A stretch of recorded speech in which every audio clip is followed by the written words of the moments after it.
Saludos, bienvenidos a esta nueva edición de ENI con Más. Hoy es jueves 29 de octubre y así luce el panorama para este día.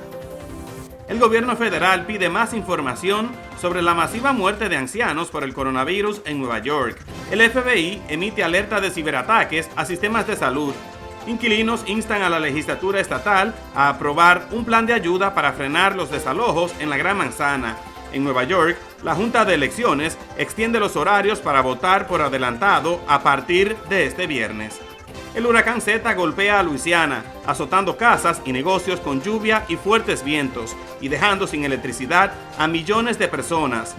Gracias por su sintonía. Estos son los temas que tratamos en este nuevo breve informativo de ENI con Más, informándolos siempre con la verdad.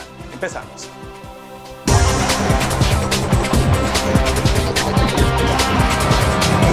El gobierno estadounidense no deportará a 3 activistas inmigrantes de Vermont que presentaron una demanda hace 2 años en la que argumentaron que fueron arrestados en represalia por su activismo, según un acuerdo judicial presentado el miércoles en la Corte Federal de ese estado.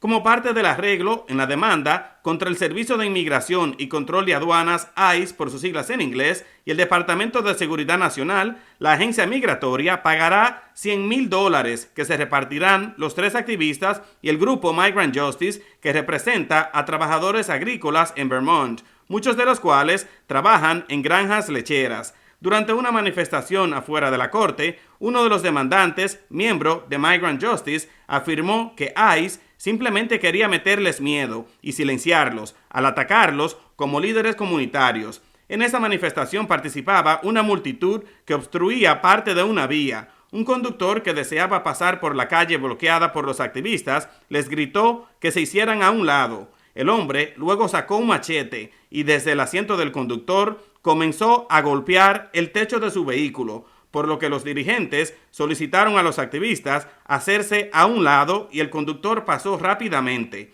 Poco después, la policía llegó y un agente conversó con un activista. Aún así, la policía dijo que nadie estuvo dispuesto a declarar sobre lo sucedido. Cuando la demanda fue presentada, 2 líderes de la organización Migrant Justice fueron arrestados por agentes encubiertos al salir de su oficina en Burlington en 2017. Pero antes del arresto, ICE trató de ingresar en la cuenta de correo electrónico de los activistas y utilizó un informante confidencial para espiarlos y reunir información sobre ellos. En enero, el Departamento de Tránsito de Vermont aceptó modificar algunos procedimientos, así como vigilar y capacitar a sus empleados a fin de zanjar la demanda presentada por Migrant Justice, que lo acusó de proporcionar información de trabajadores agrícolas inmigrantes a las autoridades federales, lo que derivó en arrestos y deportaciones. Aunque Vermont aprobó en 2013 una ley que permite a inmigrantes conseguir tarjetas de privilegio de conductor, el Departamento de Tránsito fue acusado de coordinarse con ICE y ayudarle a arrestar a personas que llegaban conduciendo a sus citas programadas. Hoy, la comisionada de la agencia asegura estar complacida de que su departamento pudiera lograr un acuerdo con Migrant Justice.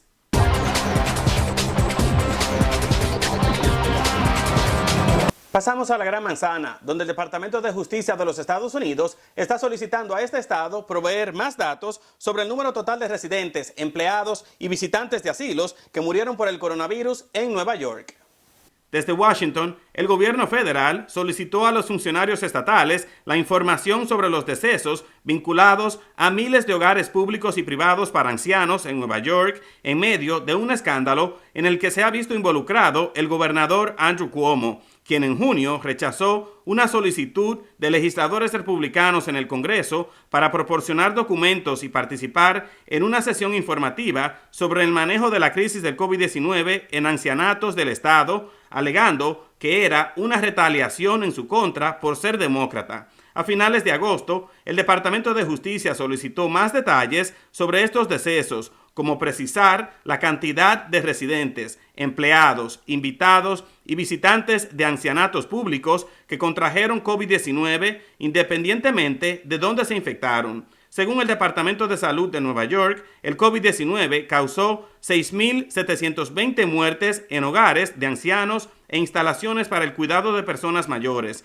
pero un análisis de la agencia de noticias AP en agosto indicó que la cifra podría ser de 11,000 fallecidos. Horas antes de la solicitud del Departamento de Justicia, la fiscal general del estado, Letitia James, salió en defensa de Cuomo, diciendo que el gobernador no está obstaculizando ilegalmente la divulgación de datos. James también defiende al Departamento de Salud Estatal en una demanda presentada por el Empire Center for Public Policy sobre el número de ancianos que murieron tras ser transportados a hospitales. El 25 de marzo, Cuomo emitió una orden que obligó a los asilos a recibir pacientes del coronavirus y a principios de octubre el gobernador reconoció que su administración podría haber hecho más y mejor para proteger a las personas. Y en julio, el senador Rand Paul, republicano de Kentucky, solicitó su destitución por el alarmante número de muertes en hogares para ancianos en Nueva York. Anteriormente, Cuomo culpó a la prensa y a congresistas republicanos de acusarlo de la muerte masiva de ancianos por esta pandemia. Actualmente, según datos de la Universidad Johns Hopkins, en Estados Unidos, más de 9 millones de personas han contraído el COVID-19 y más de 228,000 han muerto por esta pandemia, que también ha traído consigo graves ramificaciones económicas, consecuencias que ya se sienten en el mundo entero.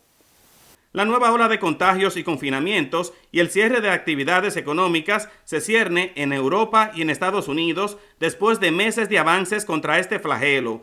El presidente de Francia declaró un nuevo confinamiento a partir de este viernes debido a que el 58% de las unidades de cuidados intensivos en su país están ocupadas por pacientes con el nuevo coronavirus. En Alemania, la canciller Angela Merkel ordenó el cierre de bares, restaurantes, teatros y otros negocios de servicios no esenciales para evitar una emergencia nacional aguda, mientras que países como Suiza, Italia, Bulgaria y Grecia han cerrado o vuelto a cerrar lugares nocturnos y han impuesto otras restricciones como toques de queda y el uso obligatorio de mascarillas. Madrid y otras partes de España prohibieron todos los viajes de entrada y salida de sus regiones, salvo los esenciales. En Estados Unidos, líderes de varios estados han implementado las estrictas restricciones impuestas al principio de esta pandemia, incluyendo un toque de queda, el uso obligatorio de mascarillas y la orden de distanciamiento social.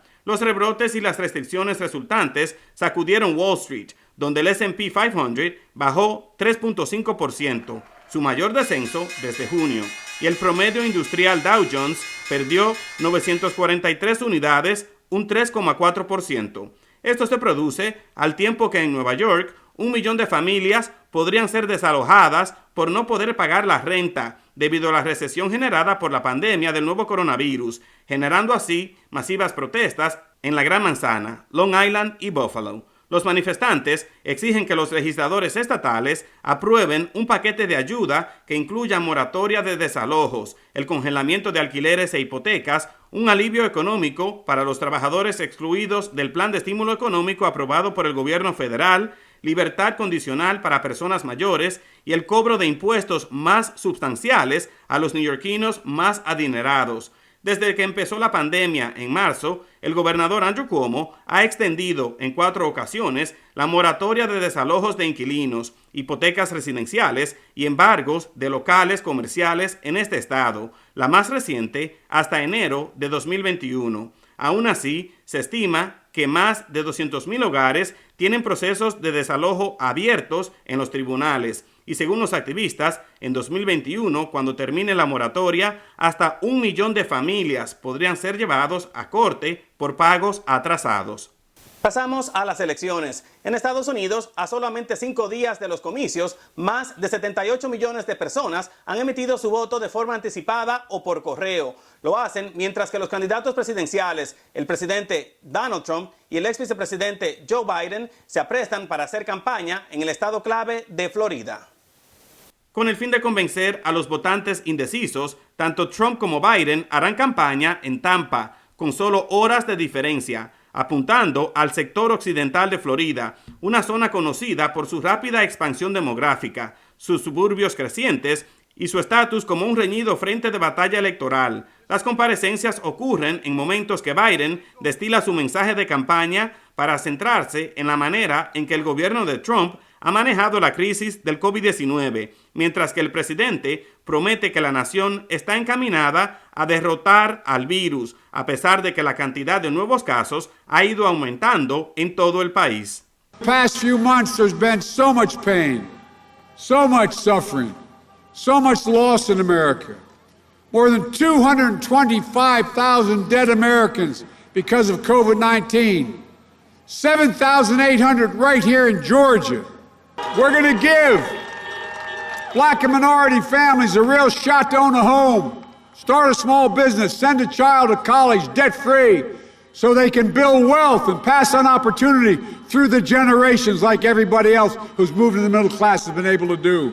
El miércoles, Trump hizo campaña en Arizona, donde miles de partidarios se aglomeraron para verlo sin usar mascarillas y sin estrictas normas de salud contra el coronavirus. Se espera que entre los republicanos se mantenga esa tendencia en los últimos eventos de campaña. Varios informes indican que la campaña de Trump cree que tiene la fórmula para captar el voto de millones de personas que no votaron por él en los comicios de 2016 y lograr así su reelección. La gran mayoría son personas de la raza blanca que no confían en los políticos tradicionales, trabajan en fábricas, el campo y minas en comunidades a las que Trump les ha dado un estatus casi mítico de estadounidenses olvidados en estados clave como Pensilvania, donde Trump ganó por poco más de 44,000 votos en 2016. Según la campaña del presidente, muchos acuden masivamente a los actos del mandatario, llenan sus casas de carteles y se han inscrito para votar. If you vote for Biden,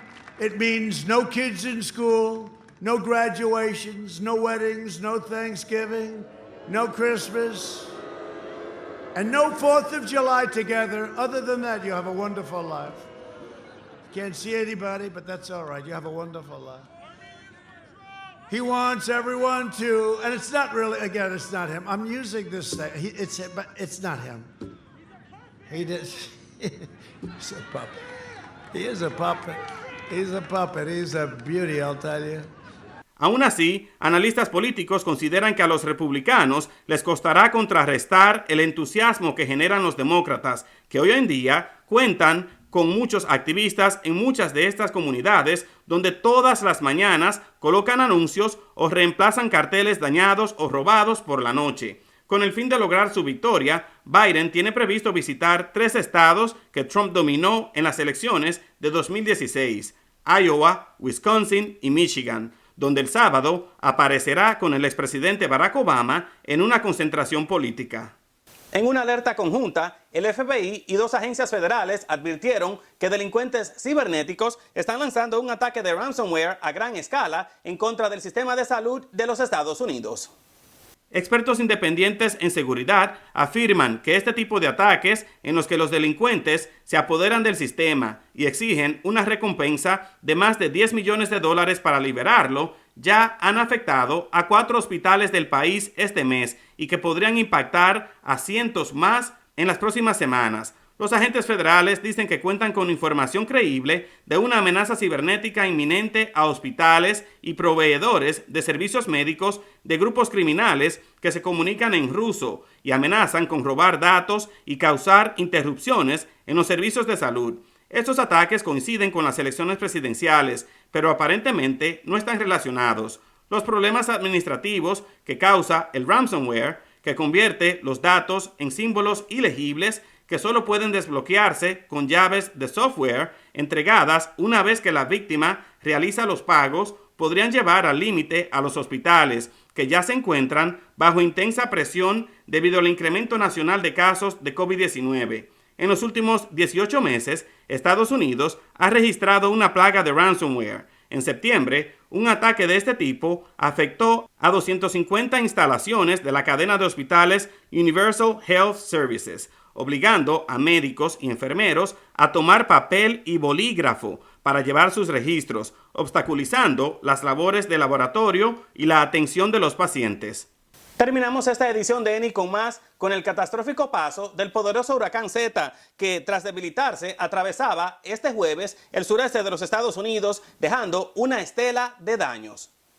Previamente, Zeta llegó a Nueva Orleans como un huracán de categoría 2, con vientos y lluvias que destrozaron viviendas, derribaron árboles y causaron al menos 3 muertes. El fenómeno también dejó a más de 2.600.000 hogares y negocios sin electricidad en los estados de Luisiana, Mississippi, Alabama, Georgia, Carolina del Sur y Carolina del Norte. En horas de la mañana, el fenómeno se debilitó a tormenta tropical con vientos máximos sostenidos de 60 millas por hora. Su ojo estaba a unas 50 millas al norte de Asheville, Carolina del Norte, algo inusual incluso para una región habituada a los huracanes y sus secuelas. Cientos de escuelas cancelaron las clases o pretendían iniciarlas tarde, en una zona desde la costa norte del Golfo de México hasta las Carolinas. Las autoridades advierten que las condiciones peligrosas persistirían durante todo el día. Según los pronósticos,